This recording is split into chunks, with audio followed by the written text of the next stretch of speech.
Hello my dear souls, welcome back to my YouTube channel tarot Mitra. So ഇന്നത്തെ reading എന്ന് പറയുന്നത് നിങ്ങളുടെ person എന്തിനാണ് നിങ്ങൾ ലൈഫിലേക്ക് വന്നത്, അവരുടെ ഉദ്ദേശം എന്തായിരുന്നു, നിങ്ങളോട് ഫിസിക്കലായിട്ട് നീഡ്സ് മാത്രമായിരുന്നു അവർ ആഗ്രഹിച്ചിരുന്നത് എന്നൊരു കാര്യമാണ് ഇന്നത്തെ റീഡിങ്ങിൽ ഞാൻ ചെക്ക് ചെയ്യാൻ വേണ്ടി പോകുന്നത്. സോ ജനറൽ റീഡിംഗ് ആണ്, ടൈംലെസ് റീഡിംഗ് ആണ്. നിങ്ങൾ എപ്പോൾ ഈ റീഡ് കാണുന്നു അപ്പം മുതൽ ഇത് വാലിഡ് ആയിരിക്കും. സോ ആദ്യം നിങ്ങളുടെ എനർജി കാണുന്ന സമയത്ത് നിങ്ങൾ ജീവിതത്തിൽ ഒരു വ്യക്തിയെ തീവ്രമായിട്ട് ആഗ്രഹിക്കുന്നുണ്ടായിരുന്ന ഒരു വ്യക്തിയുമായിട്ട് നിങ്ങൾക്ക് പ്രണയിക്കണം, വിവാഹം കഴിക്കണം എന്നൊരു കാര്യം നിങ്ങൾ അതിതീവ്രമായിട്ട് ആഗ്രഹിക്കുന്നുണ്ടായിരുന്നു.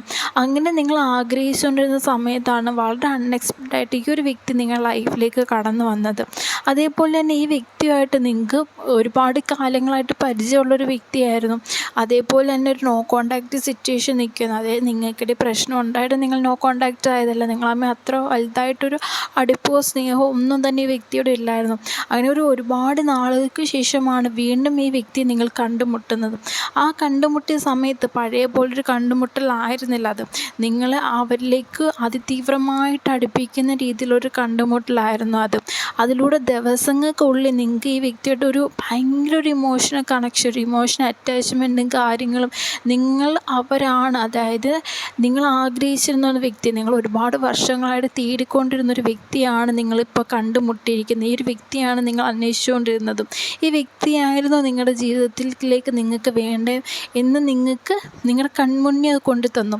അതേപോലെ തന്നെ ഈ ഒരു പേഴ്സണെ കണ്ട ശേഷം നിങ്ങളുടെ മനസ്സിൽ തന്നെ നിങ്ങൾക്ക് ഉറപ്പായിരുന്നു ഇനി ഒരു വ്യക്തിയും നിങ്ങളുടെ ലൈഫിലേക്ക് കടന്നു വരത്തില്ല. ഇനി ഒരാളുമായിട്ട് നിങ്ങൾക്കിവിടെ പ്രണയിക്കാനോ അല്ലെങ്കിൽ വിവാഹം കഴിക്കാനോ ഒന്നും സാധിക്കത്തില്ല. ഈ ആൾ മാത്രമാണ്, അതായത് ഈ വ്യക്തി മാത്രമാണ് നിങ്ങളുടെ ലൈഫിൻ്റെ ഏറ്റവും അവസാനം വരെ നിങ്ങളുടെ കൂടെ ഉണ്ടാവേണ്ട, അല്ലെങ്കിൽ നിങ്ങൾ ജീവിക്കാൻ ആഗ്രഹിക്കുന്നതും ഈ വ്യക്തിയായിട്ട് മാത്രമായിരുന്നു. അതായത് അത്രയേറെ നിങ്ങൾ ഈ ഒരു വ്യക്തിയിലേക്ക് അങ്ങ് അട്രാക്റ്റായി പോയിരിക്കുകയാണ്. അതായത് അത്രയും തീവ്രമായിട്ട് നിങ്ങളുടെ എല്ലാം അവർക്ക് കൊടുക്കാൻ തയ്യാറായിട്ട്, നിങ്ങളുടെ സ്നേഹവും കാര്യങ്ങളും എന്തും അവരെന്ത് കാര്യം ആഗ്രഹിച്ചാലും അതിനെല്ലാം യെസ് യെസ് യെസ് പറയാനല്ലാതെ ഒരിടത്ത് പോലും നിങ്ങൾക്ക് നോ പറയണമെന്ന് ഉള്ളിൽ ആഗ്രഹം ഉണ്ടെങ്കിൽ പോലും നിങ്ങൾക്കത് കഴിയുന്നില്ലായിരുന്നു. എല്ലായിടത്തും നിങ്ങൾ യെസ് പറഞ്ഞുകൊണ്ട് മാത്രം ഈ ഒരു വ്യക്തിയോട് നിൽക്കുമായിരുന്നു. അതേപോലെ തന്നെ ഇവിടെ അതിനുശേഷം ഈ ഒരു വ്യക്തി നിങ്ങളോട് നിന്നിരുന്നത് ഉറപ്പായിട്ടും അവർക്കൊരു ഫിസിക്കൽ നീഡിന് വേണ്ടിയിട്ട് മാത്രമായിരുന്നു അവർ നിന്നിരുന്നത്. നിങ്ങളോട് ഒരുപാട് സ്നേഹവും പലപ്പോഴും നിങ്ങൾക്ക് പോലും തോന്നിപ്പോയിരുന്നു ഇവരുടെ പ്രണയം എത്രത്തോളം തീവ്രമായിട്ടൊരു പ്രണയമാണ്, ഇവർ ഇത്ര തീവ്രമായിട്ടാണ് എന്നെ സ്നേഹിക്കുന്നത്. നിങ്ങളുടെ പല വിഷമങ്ങളും ദുഃഖങ്ങളും പ്രയാസങ്ങളും കഷ്ടപ്പാടുകൾക്കൊക്കെ ഈ പേഴ്സൺ നിങ്ങളെ സഹായിക്കുന്നുണ്ടായിരുന്നു.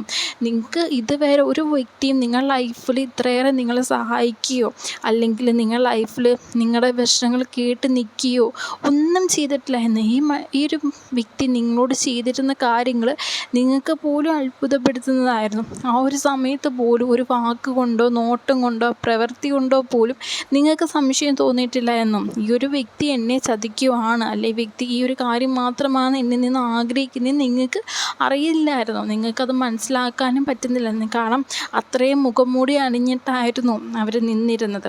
പക്ഷെ ഒരുപാട് നാൾക്ക് ശേഷം അവർ എന്നാണ് നിങ്ങൾ ലൈഫിൽ നിന്ന് തിരിച്ചു പോയത്, അതായത് നിങ്ങളിൽ നിന്ന് നേടിയെടുക്കേണ്ട കാര്യങ്ങൾ, അതായത് നിങ്ങളിൽ നിന്ന് നേടിയെടുത്തിരിക്കുന്ന ആ ഫിസിക്കൽ നീഡിങ് അവർക്ക് കിട്ടിയ ശേഷം അവർ പൂർണ്ണമായിട്ടും ഈ ഒരു ബന്ധത്തിൽ നിന്ന് ഗുഡ് ബൈ പറഞ്ഞു പോവുകയാണ് ചെയ്തത്. അതും ഒരു കാരണം പോലും വ്യക്തമാക്കാതെയാണ് അവർ പോയിരിക്കുന്നത്. അവർ ഒരു പെട്ടെന്നൊരു സുപ്രഭാതത്തിൽ വന്നിട്ട് നിങ്ങളിൽ നിന്ന് അകന്നു പോയിരിക്കുകയാണ്. ഒരു ഓൺ ആൻഡ് ഓഫ് രീതിയിലേക്ക് പോയിരിക്കുകയാണ്. ഇപ്പോഴും നിങ്ങൾ കുറേ നാൾ ആ വ്യക്തിയെ കാത്തിരുന്നു, ആ വ്യക്തി തിരിച്ചു വരും എന്നൊരു കാര്യം പ്രതീക്ഷയായിട്ട് കാത്തിരുന്നിട്ട് നിങ്ങളിതിന് മൂവ് ഓൺ ആവാൻ തയ്യാറാവുകയും ചെയ്യുന്നുണ്ട്. പക്ഷേ നിങ്ങൾ എന്നൊക്കെ ഈ ഒരു റിലേഷൻഷിപ്പിൽ നിന്ന് മൂവ് ഓൺ ആവാൻ തയ്യാറാവുന്നു, നിങ്ങൾ തയ്യാറാവുന്നതിൻ്റെ അതിൻ്റെ ഇരട്ടിയായിട്ട് ഈ വ്യക്തിയിലേക്ക് നിങ്ങൾ വീണ്ടും ആകർഷിക്കുകയാണ്. അത് നിങ്ങൾക്ക് പറ്റുന്നില്ല. ഈ ഒരു ബന്ധത്തിൽ നിന്ന് മുന്നോട്ട് പോകാൻ വേണ്ടിയിട്ട് നിങ്ങൾക്ക് സാധിക്കുന്നതേ ഇല്ല, നിങ്ങൾക്കതിന് കഴിയത്തില്ല എന്നൊരു കാര്യം വീണ്ടും വീണ്ടും വ്യക്തമായിക്കൊണ്ടിരിക്കുകയാണ്. സോ അതിൻ്റെ ഒരു കാരണമെന്ന് പറയുന്നത് നിങ്ങളുടെ ബന്ധത്തിൽ ഡിവൈൻ്റെ ഒരു പവർ നന്നായിട്ടുണ്ട്. അതായത് ഡിവൈൻ നിങ്ങളുടെ ഈ ബന്ധം ഒരിക്കലും പിരിയിക്കാൻ വേണ്ടിയിട്ട്, നിങ്ങളെ സെപ്പറേറ്റ് ആക്കാൻ വേണ്ടിയിട്ട് ആഗ്രഹിക്കുന്നില്ല. ഡിവൈൻ്റെ ഒരു ഫുൾ ബ്ലെസ്സിങ്സ് നിങ്ങളുടെ കൂടെ തന്നെ ഉണ്ട്. അതുകൊണ്ടാണ് വീണ്ടും വീണ്ടും ഈ വ്യക്തിയിലേക്ക് നിങ്ങൾ അട്രാക്റ്റ് ആയിക്കൊണ്ടിരിക്കുന്നത്. ഈ വ്യക്തി കണ്ട ക്വാളിറ്റീസോ കാര്യങ്ങളോ ഒന്നും തന്നെ മറ്റൊരു വ്യക്തിയിലും നിങ്ങൾ കാണത്തില്ല. അതായത് ഈ വ്യക്തി വളരെയധികം യുണീക്കായിട്ടുള്ള വ്യക്തിയാണ്. നിങ്ങൾ എങ്ങനൊരു വ്യക്തിയാണോ നിങ്ങൾ ലൈഫിലേക്ക് നിങ്ങളുടെ പാർട്ട്ണറായിട്ട്, നിങ്ങളുടെ പേഴ്സണായിട്ട് നിങ്ങൾ ആഗ്രഹിച്ച ആ ഒരു വ്യക്തിയെ നിങ്ങൾ നേരിട്ട് കാണുകയാണ് ചെയ്തത്. ഒരിക്കലും ഇങ്ങനെ ഒരാളെ ഇനി നിങ്ങൾ എത്ര ജന്മം എടുത്താലും അല്ലെങ്കിൽ ഈ ഒരു ജന്മത്തിൽ പോലും നിങ്ങൾക്ക് കിട്ടത്തില്ല. അത്രയേറെ വ്യക്തിയുടെ എല്ലാ ക്വാളിറ്റീസും നിങ്ങൾക്ക് ഇഷ്ടമാണ്. ഈ വ്യക്തിക്ക് വേണ്ടിയിട്ട് നിങ്ങളുടെ ഒരുപാട് ക്യാരക്ടറിൽ പോലും നിങ്ങൾ ചേഞ്ചസ് വരുത്തിയിട്ടുണ്ട്. അത് നിങ്ങൾ ഒരുപാട് ദേഷ്യം വരുന്ന ആൾക്കാരാണ്. അതേപോലെ ദേഷ്യം വന്നാൽ നിങ്ങൾ ഒരുപാട് ഷൗട്ട് ചെയ്യും. അങ്ങനെ ഒരുപാട് കാര്യങ്ങൾ നിങ്ങളുടെ ക്യാരക്ടറിൽ നിന്ന് ഈ ഒരു വ്യക്തിക്ക് വേണ്ടിയിട്ട് നിങ്ങൾ മാറ്റി അത്ര എഫേർട്ട് എടുത്തിരുന്നു. കാരണം നിങ്ങൾക്ക് ഒരു കാര്യം മാത്രമേ ആഗ്രഹമുണ്ടായിരുന്നുള്ളൂ, ഈ വ്യക്തിയായിട്ട് എന്നും നിങ്ങളുടെ ജീവിതം സന്തോഷമായിട്ട് മുന്നോട്ട് പോകണം, ഒരിക്കലും പ്രയാസങ്ങളോ ബുദ്ധിമുട്ടോ ഉണ്ടാവരുത്, ഈ പേഴ്സൺ എന്നും നിങ്ങളുടെ കൂടെ കാണുമെന്ന് നിങ്ങൾക്കത് പൂർണ്ണമായിട്ട് ഉറപ്പുണ്ടായിരുന്നു. കാരണം ഇവിടെ ഫൂളിൻ്റെ കാർഡാണ് അത് ക്ലാരിഫൈ ചെയ്യാൻ വേണ്ടി പോലും വന്നിരിക്കുന്നത്. സോ നിങ്ങൾക്കിടയിൽ ഒരു പുതിയ തുടക്കമാണ് ഉണ്ടാകാൻ പോകുന്നത്. ഒരു കുറച്ച് വർഷം കഴിയുമ്പോൾ നിങ്ങൾ തമ്മിൽ കല്യാണം നടക്കുന്നതായിട്ടുണ്ട്. നിങ്ങളുടെ പ്രണയം സാഫല്യമാവുന്ന രീതിയിലേക്കുള്ള കാര്യങ്ങൾ നടക്കുന്നതായിട്ട് നീങ്ങിക്കൊണ്ട് ഒരു കാരണവശാലും ഈ വ്യക്തി നിങ്ങളെ വിട്ടു പോവില്ല. അതിന് വേണ്ടിയിട്ട് നിങ്ങൾ എന്തും ആ വ്യക്തിക്ക് കൊടുക്കാൻ തയ്യാറായിരുന്നു. അവർ പറഞ്ഞാലും നിങ്ങളതെല്ലാം മൂളി കേൾക്കുമായിരുന്നു. എല്ലാം അവർ പറയുന്നതെല്ലാം ശരി വെച്ച് കൊടുക്കും. ഇൻ കേസ് നിങ്ങൾക്ക് അത് തെറ്റാണ്, അത് ശരിയല്ല എന്ന് തോന്നിയാൽ പോലും നിങ്ങളത് പറയത്തില്ല. പലപ്പോഴും നിങ്ങൾക്ക് ഈ വ്യക്തിയുടെ സൗണ്ട് നിങ്ങളുടെ മനസ്സിൽ കൂടി ഇങ്ങനെ കടന്നു പോകും. അതായത് പലപ്പോഴും നിങ്ങൾ തനിച്ചിരിക്കുന്ന സമയത്ത് ഈ ഒരു വ്യക്തിയെക്കുറിച്ച് നിങ്ങൾ ആലോചിക്കുന്നത് പോലും ഇല്ലായിരിക്കും. ആ ഒരു ആലോചിക്കാതിരിക്കുന്ന സമയത്ത് നിങ്ങൾക്ക് ഈ വ്യക്തിയുടെ സൗണ്ട് നിങ്ങളുടെ മനസ്സിൽ കേൾക്കുകയാണ്. നിങ്ങൾ ചിലപ്പോൾ പേര് വിളിക്കുന്നതായിരിക്കാം, അല്ലെങ്കിൽ നിങ്ങളോട് സംസാരിച്ചിട്ടുള്ള ഡയലോഗ്സോ അല്ലെങ്കിൽ സെൻറ്റൻസോ കാര്യങ്ങളായിരിക്കും നിങ്ങളുടെ മനസ്സിൽ കൂടെ നിങ്ങൾ പോലും അറിയാതെ കടന്നു പോകും. നിങ്ങൾക്ക് ആ ഒരു വൈബ്രേഷൻ ഫീൽ ചെയ്യുകയാണ്. കാരണം നിങ്ങളുടെ ഉള്ളിൽ അത്രയേറെ ആഴത്തിലാണ് അവർ പതിഞ്ഞിരിക്കുന്നത്. നിങ്ങൾ എത്ര ശ്രമിച്ചാലും നിങ്ങൾ ആ വേരെടുത്ത് കളയാൻ ശ്രമിച്ചാലും വീണ്ടും വീണ്ടും അവിടെ കിളുത്ത് വരുന്നുകൊണ്ടിരിക്കും. അതായത് ഒരു കാരണവശാലും നിങ്ങൾക്ക് ഈ ബന്ധത്തിൽ നിന്ന് പൂർണ്ണമായിട്ട് പുറത്തേക്ക് വരാൻ വേണ്ടിയിട്ട് കഴിയത്തില്ല. ഈ ഒരു പേഴ്സൻ്റെ കാര്യം നോക്കുന്ന സമയത്ത് ഇപ്പോൾ ആ പേഴ്സൺ മനസ്സിലാക്കുന്നില്ല. അതായത് നിങ്ങളുടെ വാല്യൂ അവരിപ്പോൾ തിരിച്ചറിഞ്ഞിട്ടില്ല. നിങ്ങളിപ്പോൾ അനുഭവിക്കുന്ന ഇത്രയേറെ സ്നേഹവും കാര്യങ്ങളും അവർ നിങ്ങളോട് ഫീൽ ചെയ്യണമെന്ന് നിങ്ങൾക്കും തോന്നുന്നുണ്ടായിരിക്കും. ഞാനിപ്പോൾ ഈ വ്യക്തിയെക്കുറിച്ച് ഇത്രയധികം ചിന്തിക്കുന്നുണ്ട്, എൻ്റെ പേഴ്സണും ഇതേപോലെ ആയിരിക്കും ഫീൽ ചെയ്യുന്നത് എന്ന് നിങ്ങളുടെ മനസ്സിൽ ചിന്ത ഉണ്ടായിരിക്കും. പക്ഷേ ഒരു കാരണവശാലും ഇവിടെ നിങ്ങളുടെ പേഴ്സൻ്റെ എനർജി നോക്കുന്ന സമയത്ത് അതിലൊന്നും അവർ ചിന്തിക്കുന്നത്, അവർ മറ്റേതൊരു ലോകത്തിലാണ്. നിങ്ങളോട് ചെയ്തുകൊണ്ടിരുന്ന കാര്യം എന്താണോ അത് മറ്റുള്ളവരോട് ചെയ്യാൻ വേണ്ടിയിട്ടും, അതേപോലെ ആ വ്യക്തിയുടെ കറണ്ട് എന്ത് കാര്യത്തിലാണ് എൻഗേജ് ആയിരിക്കുന്നത്, അത് ആ വ്യക്തിയുടെ ഇഷ്ടങ്ങൾ, യാത്രകൾ, മറ്റാൾക്കാരെ മീറ്റ് ചെയ്യുന്നത്, അതേപോലെ തന്നെ പുസ്തകങ്ങൾ വായിക്കുന്നത്, അങ്ങനെ അവരുടെ ഇഷ്ടങ്ങൾ എന്തൊക്കെയാണോ, താല്പര്യങ്ങൾ എന്തൊക്കെയാണോ, അല്ലെങ്കിൽ അവൾ ജോലി ചെയ്യുന്ന കാര്യങ്ങൾ എന്തൊക്കെയാണോ, ഈ കാര്യങ്ങളിലേക്കാണ് അവർ കൂടുതലായിട്ട് ഫോക്കസ് ചെയ്തിരിക്കുന്നത്. അത് നിങ്ങളെക്കുറിച്ചൊന്നും ആലോചിക്കുന്നില്ല എന്നല്ല, നിങ്ങളെക്കുറിച്ച് ആലോചിക്കുന്നുണ്ട്, നിങ്ങളെ ചേസ് ചെയ്യുന്നുണ്ട്.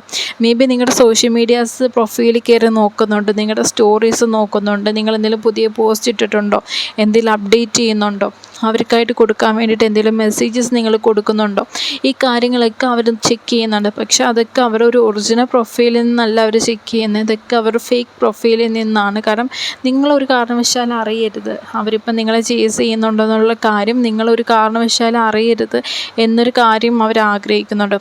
അതേപോലെ തന്നെ നിങ്ങളുടെ ഈ ഒരു ബന്ധം, ഈ ഒരു റിലേഷൻഷിപ്പ് ഫിസിക്കൽ നീഡിന് വേണ്ടിയിട്ട് മാത്രം അവർ നിങ്ങളോട് വന്ന് നിന്നെങ്കിലും ഒരു ടൈം കഴിഞ്ഞപ്പം നിങ്ങളോടും അവർക്കൊരു തീവ്രമായ പ്രണയം വന്നു തുടങ്ങിയിരുന്നു.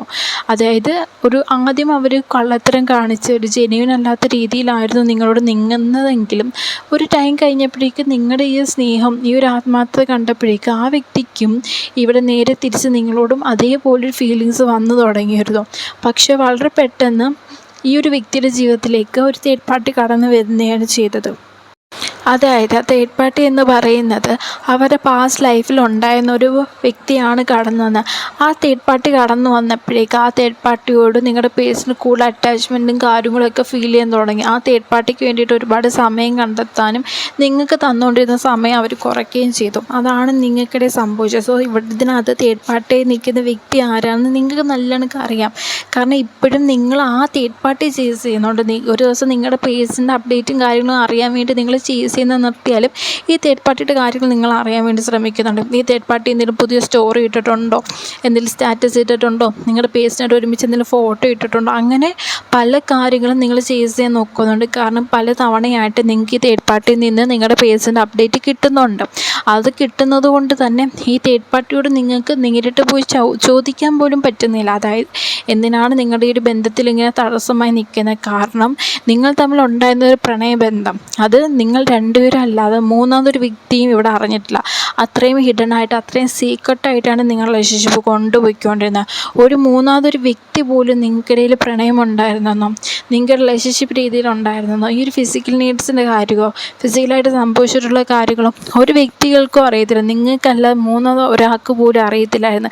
ഇവിടെ ഒരുപാട് പേര് ഒരു സമയത്ത് ഡിപ്രഷനിൽ കടന്നു പോയതായിട്ട് കാണുന്നുണ്ട്. കാരണം നിങ്ങളെ യൂസ് ആൻഡ് ത്രോ ആയി ചെയ്ത പോലെ നിങ്ങൾക്ക് പലപ്പോഴായിട്ട് ഫീൽ ചെയ്യുന്നുണ്ടായിരുന്നു. സോ ഇവിടെ ഒരുപാട് പേര് എനർജി നോക്കുന്ന സമയത്ത് നിങ്ങൾ ഒരുപാട് ദുഃഖത്തിലായി പോയിട്ടുണ്ട്, ഡിപ്രസ്ഡ് ആയി പോയിട്ടുണ്ട്. ഉറക്കമില്ലാത്ത രാത്രികൾ നിങ്ങൾക്ക് ഒരുപാട് ഈ ഒരു വ്യക്തിയാണ് നിങ്ങളുടെ ലൈഫിലുണ്ടായിട്ടുണ്ട്. സോ ഇതൊക്കെ നിങ്ങൾക്ക് ഒരു യൂണിവേഴ്സിൽ നിന്ന് കിട്ടിയിരുന്ന ലെസണാണ്. കാരണം നിങ്ങളെ വളരെയധികം സ്ട്രോങ് ആക്കാൻ വേണ്ടിയിട്ട് ഇനിയും ഈ വ്യക്തിയിൽ നിന്ന് നിങ്ങൾക്ക് ഇത് കണക്കുള്ള കാര്യങ്ങൾ സംഭവിച്ചു കഴിഞ്ഞാൽ നിങ്ങൾ കേൾക്കുകയും ഇവിടെ നിങ്ങളുടെ ഒന്നും നഷ്ടപ്പെട്ടു പോകരുത്. അതായത് നിങ്ങൾക്ക് ഇനിയും ഈ വ്യക്തി കാരണം ലൈഫ് ഒരിക്കലും നിങ്ങളുടെ കയ്യിൽ നിന്ന് നിങ്ങൾ എൻഡ് ആക്കരുത് എന്നൊരു കാര്യം നിങ്ങളെ ബോധ്യപ്പെടുത്താനും കൂടെയാണ് ഈ ഒരു വ്യക്തിയുടെ ഈ ഒരു ക്യാരക്ടർ നിങ്ങളെ അറിയിക്കുകയും ചെയ്തത്. സോ ഇവിടെ തേർഡ് പാർട്ടി നോക്കുന്ന സമയത്ത് ഈ തേർഡ് പാർട്ടിയോട് നിങ്ങൾക്ക് യാതൊന്നും ചോദിക്കാൻ പറ്റില്ല. കാരണം ഈ തേർഡ് പാർട്ടിക്ക് നിങ്ങളെക്കുറിച്ച് അറിയാവോ ഇല്ലയോ എന്നൊരു കാര്യം പോലും നിങ്ങൾക്ക് വ്യക്തമല്ല. പക്ഷേ തേർഡ് പാർട്ടിയോട് നിങ്ങൾക്ക് യാതൊരു രീതിയിലുള്ള ദേഷ്യമോ കാര്യങ്ങളോ ഇല്ല. കാരണം ഇവിടെ തേർഡ് പാർട്ടിയോട് പോലും നിങ്ങളുടെ പേഴ്സണാണ് അങ്ങോട്ട് പോയി അടുക്കുകയും സംസാരിക്കുകയും എല്ലാം ചെയ്ത്. ഒരിക്കലും തേർഡ് പാർട്ടി ഒരിക്കലും ആ ലൈഫിൽ വന്നെങ്കിൽ നിങ്ങളുടെ പേഴ്സണാണെങ്കിൽ ആ തേർഡ് പാർട്ടിക്ക് അത്രയേറെ ഇമ്പോർട്ടൻസ് കൊടുത്തത് കൊണ്ടാണ്. സോ നിങ്ങളുടെ പേഴ്സണോട് മാത്രമാണ് നിങ്ങൾക്കൊരു ദേഷ്യവും കാര്യങ്ങളായിട്ടുള്ള ഫീൽ ചെയ്യുന്നത്. ഓക്കെ, സോ ഇവിടെ നെക്സ്റ്റ് ആയിട്ട് ചെക്ക് ചെയ്യാൻ വേണ്ടി പോകുന്നത് നിങ്ങളുടെ പേഴ്സൺ നിങ്ങളോട് എന്തെങ്കിലും പറയാനുള്ള മെസ്സേജസ് ഉണ്ടോ എന്നാണ് ഇവിടെ ചെക്ക് ചെയ്യാൻ വേണ്ടി പോകുന്നത്. സോ അവർക്ക് എപ്പോഴും നിങ്ങളോട് ഉണ്ടായിരുന്ന നേച്ചർ എന്ന് വെച്ചാൽ നിങ്ങളെപ്പോഴും കുറ്റപ്പെടുത്തിക്കൊണ്ടിരിക്കുക. ചിലപ്പോൾ ഒരു നല്ല കാര്യം പറയുന്നതായിരിക്കും, അല്ലെങ്കിൽ നിങ്ങൾ ലൈഫിൽ നടന്നിട്ടുള്ള കാര്യങ്ങൾ പറയുന്നതായിരിക്കും. എന്ത് കാര്യങ്ങൾ പറഞ്ഞാലും അവർ കുറ്റപ്പെടുത്തിക്കൊണ്ടിരിക്കും. സോ നിങ്ങൾ തമ്മിൽ റീകൺസിലേഷൻ വേണോ നിങ്ങൾ ഒരുപാടായിട്ട് ആഗ്രഹിക്കുന്നുണ്ടെന്ന് അവർക്ക് അറിയാം. ഈ റീകൺസിലേഷൻ നിങ്ങളുടെ ലൈഫിൽ വേണം, നിങ്ങൾ തീവ്രമായിട്ട് ആഗ്രഹിക്കുന്നു. റീകൺസിലേഷൻ്റെ നിങ്ങൾ കാത്തിരിക്കുക നിങ്ങളുടെ പേഴ്സൺ നല്ല വ്യക്തമായിട്ട് അറിയാം. സോ അവർക്ക് നിങ്ങളുടെ കാര്യം സംഭവിച്ചിരിക്കുന്ന പാസ്റ്റ് ഒരു കാരണവശാലും മാറ്റാൻ ആഗ്രഹിക്കുന്നില്ല. ആ പാസ്റ്റിൽ ഉണ്ടായിരിക്കുന്ന എനർജീസോ കാര്യങ്ങളോ ഒന്നും ചേഞ്ച് ചെയ്യാൻ ആഗ്രഹിക്കുന്നു. അതായത് അവരുടെ തെറ്റ് തിരുത്താൻ വേണ്ടി തൽക്കാലം അവർ തയ്യാറല്ല. സോ അവരെക്കാൾ ബെറ്ററായിട്ടൊരു പേഴ്സണെ നിങ്ങൾക്ക് കിട്ടും എന്നൊരു കാര്യമാണ് നിങ്ങളുടെ പേഴ്സൺ ഇവിടെ പറയുന്നത്. അതേപോലെ തന്നെ അവരെന്താണ് ചെയ്യുന്നത്, ഈ ഒരു കറണ്ട് നിമിഷത്തിൽ നിങ്ങളോട് എന്താണ് ചെയ്യുന്നതെന്ന് അവർക്ക് വ്യക്തമായിട്ടറിയാം, അവർക്ക് നന്നായിട്ട് അറിയാം. സോ ഇപ്പോഴും നിങ്ങളായിട്ടൊരു കണക്ഷൻ വെക്കാത്ത അവർക്ക് നിങ്ങൾക്കിടയിൽ ഒരു അൺകംഫർട്ട് ഫീലിംഗ് ആണുള്ളത്. അവരൊട്ടും ഓക്കെ അല്ല നിങ്ങളായിട്ട് ഇപ്പോൾ ഒരു കമ്പനി വെക്കുന്നതോ നിങ്ങളോട് സംസാരിക്കുന്നതോ അല്ലെങ്കിൽ നിങ്ങളെ കാണാൻ വരുന്നതോ മീറ്റ് ചെയ്യുന്നതോ ഒരു കാര്യങ്ങളും അവർക്ക് ഇഷ്ടമല്ല. സോ നിങ്ങൾ അവരെ നഷ്ടപ്പെട്ട് കളഞ്ഞെന്നാണ് അവർ പറയുന്നത്. അതായത് നിങ്ങളാണ് അവരെ നഷ്ടപ്പെടുത്തി കളഞ്ഞത്. ഒരിക്കലും അവരല്ല റിലേഷൻഷിപ്പ് നിർത്തിപ്പോയത്, നിങ്ങളാണ് റിലേഷൻഷിപ്പ് നിർത്തിപ്പോയത്. നിങ്ങളുടെ ഭാഗത്ത് തെറ്റുണ്ടായിട്ടാണ്, നിങ്ങൾ അവരെ വേദനിപ്പിച്ചിട്ടാണ് പോയത്. അതുകൊണ്ടാണ് അവരിപ്പോൾ നിങ്ങളെ ആഗ്രഹിക്കാത്ത എന്നൊരു എനർജിയാണ് ഇവിടെ വരുന്നത്. സോ നമുക്കിവിടെ കുറച്ച് ക്ലൂസും കൂടെ ചെക്ക് ചെയ്ത് നോക്കാം. സോ ഇവിടുത്തെ ക്ലൂസും കൂടെ ചെക്ക് ചെയ്ത് നോക്കാം. സോ ഇവിടെ ക്ലൂസായിട്ട് വരുന്നൊരു കാര്യം എന്ന് പറയുന്ന ഇവിടെ മന്ത് വരുന്നുണ്ട്. October month, June, July, December, January, February. So നമ്പറായിട്ട് ഇവിടെ 11, 30, 30 ഏജ് ആയിരിക്കും. നിങ്ങളുടെ പേഴ്സൻ്റെ ഏജ് ആയിരിക്കും. ദെൻ 12, 16, 32, 36, 25, 16. ദെൻ ആലപ്പുഴ, കോട്ടയം, ഇടുക്കി, കൊല്ലം, ട്രിവാൻഡ്രം, കൊച്ചി, പത്തനംതിട്ട. നെക്സ്റ്റ് നാളാണ്. നാളിവിടെ അത്തം, തിരുവാതിര, പുണർദം, ആയില്യം, മകം, തിരുവോണം. സോഡിയക് സൈനായിട്ട് ഇവിടെ സ്കോർപ്പിയോ മാത്രമേ ഇവിടെ സോഡിയക് സൈനിൽ വന്നിട്ടുള്ളൂ ക്ലൂസിൽ. സോ നെക്സ്റ്റ് ആയിട്ട് ഇവിടെ മന്ത് എഗെയിൻ ഡിസംബർ വന്നിട്ടുണ്ട്. ദെൻ ജൂൺ, ജാനുവരി എഗെയിൻ വന്നിട്ടുണ്ട്. സോ നെക്സ്റ്റ് ആയിട്ട് ഇവിടെ നിങ്ങൾക്ക് പേഴ്സൻ്റെ ജോബ് റിലേറ്റഡ് ആയിട്ടുള്ള കാര്യങ്ങൾ നോക്കാം. ടാറ്റു ആർട്ടിസ്റ്റ്, അതേപോലെ തന്നെ ഡോക്ടർ, ടീച്ചർ, ബിസിനസ്മാൻ, ലൈക്ക് ഒരു സ്വന്തമായിട്ട് നടത്തുന്ന ബിസിനസ്സായിരിക്കാം, ഒരു പാർട്ട്ണർഷിപ്പിലുള്ള ബിസിനസ്സായിരിക്കാം. ബിസിനസ്മാൻ വന്നിട്ടുണ്ട്. അതേപോലെ തന്നെ ആർട്ട് ഇഷ്ടപ്പെടുന്ന, അതായത് ഡ്രോയിങ് ചെയ്യാനൊക്കെ ഇഷ്ടപ്പെടുന്നതായിട്ട് കാണുന്നുണ്ട്. മ്യൂസിക് ഇൻസ്ട്രുമെൻറ്റ്സിലോട് താല്പര്യമുള്ള, അതായത് പാട്ട് പാടുകയും മ്യൂസിക് ഇൻസ്ട്രുമെൻറ്റ്സൊക്കെ യൂസ് ചെയ്യുന്ന ആ രീതിയിലുള്ള വ്യക്തി കാണുന്നുണ്ട് ഇവിടെ. സോ ഇത്രയാണ് ഇന്നത്തെ എനർജിയിൽ ക്ലോസ് ആയിട്ട് വന്നിരിക്കുന്നത്. സോ ഇന്നത്തെ വീഡിയോ നിങ്ങൾക്ക് ഇഷ്ടപ്പെട്ടിട്ടുണ്ടെങ്കിൽ ദയവായി നിങ്ങളുടെ ഈ ഒരു എനർജി ക്ലെയിം ചെയ്യാൻ വേണ്ടിയിട്ട് നിങ്ങൾ കമൻറ്റ് ചെയ്യുക. അതേപോലെ പേഴ്സ് റീഡിംഗ് എടുക്കാൻ ആഗ്രഹമുണ്ടെങ്കിൽ ഞാൻ കൊടുത്തിരിക്കുന്ന നമ്പർ നിങ്ങൾക്ക് കോൺടാക്റ്റ് ചെയ്യാവുന്നതാണ് പേഴ്സ് റീഡിംഗ് എടുക്കാൻ വേണ്ടിയിട്ട്. Okay, thank you.